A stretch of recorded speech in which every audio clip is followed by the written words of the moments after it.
yang sangat penting dikarenakan dengan melangsungkan pernikahan, manusia dapat meneruskan keturunan serta dapat menjalin silaturahmi kepada orang lain atau masyarakat lain.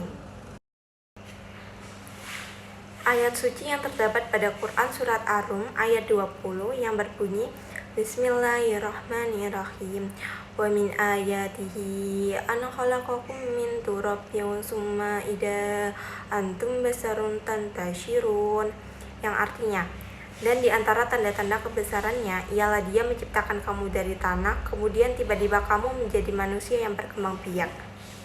Dan terdapat pula pada Quran Surat Ar-Rum ayat 21 Bismillahirrahmanirrahim wa min ayatihi an khalaqalakum min anfusikum azwajan litaskunu ilaiha wa ja'ala bainakum mawaddatan wa rahmah inna fi dzalika laayatil liqaumin yatafakkarun, yang artinya, dan di antara tanda-tanda kebesarannya ialah Dia menciptakan pasangan-pasangan untukmu dari jenismu sendiri, agar kamu cenderung dan merasa tentram kepadanya, dan Dia menjadikan di antaramu rasa kasih dan sayang. Sungguh, pada yang demikian itu benar-benar terdapat tanda-tanda kebesaran Allah bagi kaum yang berfikir. Sakinah, mawadah, warahmah. Sehubungan dengan ayat di atas, maka sakinah adalah perasaan nyaman, tentram, atau tenang kepada seseorang yang dicintai. Sedangkan mawadah adalah perasaan ingin bersatu atau bersama dalam keadaan maupun kondisi apapun. Rahmah adalah kasih sayang dan kelembutan yang timbul karena adanya ikatan seperti cinta antar orang yang bertalian darah, cinta orang tua terhadap anaknya, cinta kakak kepada adiknya, cinta kakek nenek kepada cucu-cucunya, tanpa membedakan ataupun sebaliknya. Faktor tidak harmonis yaitu yang pertama, pernikahan di bawah umur, yang kedua, faktor usia, yang ketiga, kurangnya pengetahuan agama, dan yang terakhir, adanya ketidaksesuaian pendapat. Pengadilan Agama atau PA Jombang melaporkan bahwa angka perceraian di Kabupaten Jombang, Jawa Timur selama 3 tahun terakhir, yakni sejak 2021 sampai 2023, tercatat ada perkara sebanyak 9.354 kasus. Humas PA Jombang, Ulil Uswah, mengatakan bahwa angka perceraian tersebut akumulasi dari perkara perceraian talak maupun gugatan sejak 2021 sampai 2023. Meski jumlahnya terlihat besar, dia mengatakan angka perceraian di Kabupaten Jombang turun setiap tahunnya. Berdasarkan data yang dipaparkan Humas PA Jombang, diketahui jumlah total perkara cerai talak yang terdaftar pada tahun 2021 ada 780 kasus, tahun 2022 turun menjadi 769 kasus, dan tahun 2023 turun lagi menjadi 583 kasus. Kemudian, lanjut Ulil, untuk perkara cerai gugat yang terdaftar pada tahun 2021 ada sebanyak 2.478 kasus. Tahun 2022 mengalami penurunan menjadi 2.402 kasus, dan tahun 2023 tercatat turun menjadi 2.342 kasus. Ulin mengungkapkan bahwa turunnya angka perceraian talak maupun gugatan di Kabupaten Jombang tersebut terjadi sejak pandemi COVID-19 melanda di Indonesia, yakni pada tahun 2021.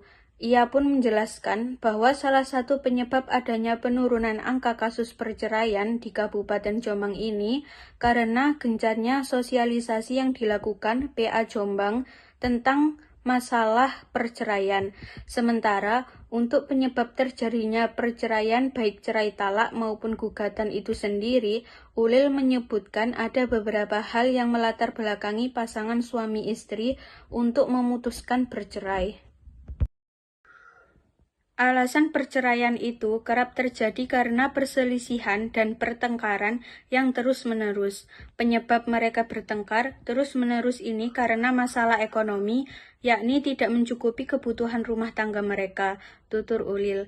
Kondisi tersebut seperti yang dialami Nadia Sela, umur 26 tahun, warga Bakalan Rayung, Kecamatan Kudu, Kabupaten Jombang. Dia mengajukan gugatan cerai pada suaminya karena tidak pernah menafkahi sejak awal menikah. Sejak awal nikah sampai saya dipulangkan ke orang tua, itu nggak pernah dikasih uang belanja. Maksudnya itu dinafkahi.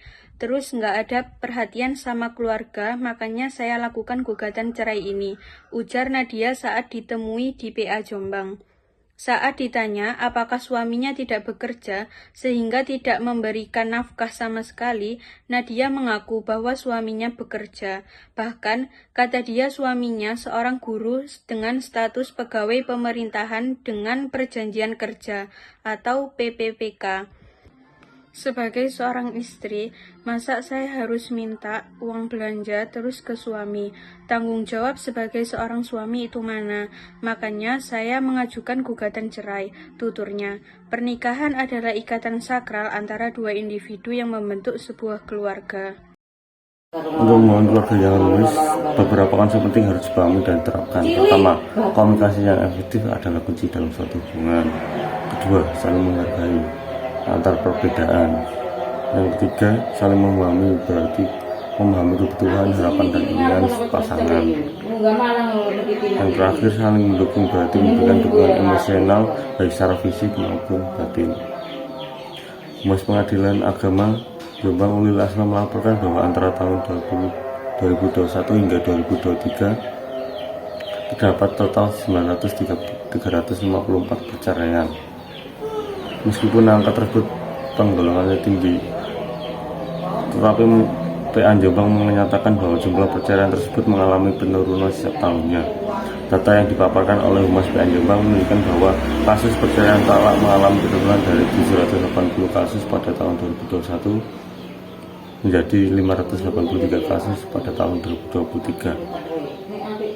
Sementara itu, perkara perceraian gugatan juga menurun dari 2.478 kasus pada tahun 2021 menjadi 2.342 kasus pada tahun 2023. Pandemi COVID-19 yang melanda Indonesia sejak tahun 2021 disebut sebagai faktor perceraian atau faktor penyebab penurunan angka perceraian.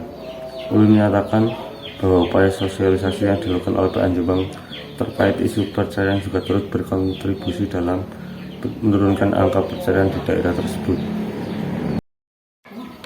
Faktor-faktor yang memicu perceraian yaitu Ulil menyebutkan bahwa pertengkaran konstan antara pasangan suami istri sering kali menjadi pemicu perceraian, dengan masalah ekonomi menjadi faktor utama. Dia mengungkapkan bahwa kebutuhan rumah tangga yang tidak terpenuhi secara finansial menjadi sumber perselisihan yang berkelanjutan bagi pasangan suami istri. Sebagai contoh, Nadia Sela, seorang wanita berusia 26 tahun asal Kabupaten Jombang, mengajukan gugatan cerai kepada suaminya karena merasa tidak pernah dinafkahi. Nadia yang tinggal di Bakalan Rayung, Kecamatan Kudu, menyatakan bahwa suaminya yang bekerja sebagai guru yang dengan status pegawai pemerintah dengan perjanjian kerja tidak pernah memberikan perhatian atau nafkah pada keluarganya. Dengan demikian, angka perceraian di Kabupaten Jombang disebabkan oleh upaya sosialisasi yang intensif oleh PA Jombang, namun faktor ekonomi tetap menjadi penyebab utamanya. Kasus seperti yang dialami Nadia Sela menjadi contoh yang menggambarkan bagaimana kesulitan ekonomi dapat mempengaruhi keberlangsungan suatu pernikahan, bahkan dalam kasus di mana satu pasangan memiliki pekerjaan yang tetap. Kesimpulan dari materi ini adalah penurunan angka perceraian di Kabupaten Jombang selama tahun 2021 sampai 2023 dapat dikaitkan dengan faktor-faktor seperti upaya sosialisasi yang dilakukan oleh PA Jombang terkait isu perceraian yang terus-menerus antara pasangan suami istri akibat masalah ekonomi. Hal ini menggambarkan kompleksitas dan multidimensionalnya isu perceraian yang tidak hanya dipengaruhi oleh faktor-faktor personal pasangan suami istri, tetapi juga faktor eksternal seperti pandemi dan upaya institusi hukum untuk menyadarkan masyarakat akan pentingnya mempertahankan hubungan keluarga yang harmonis.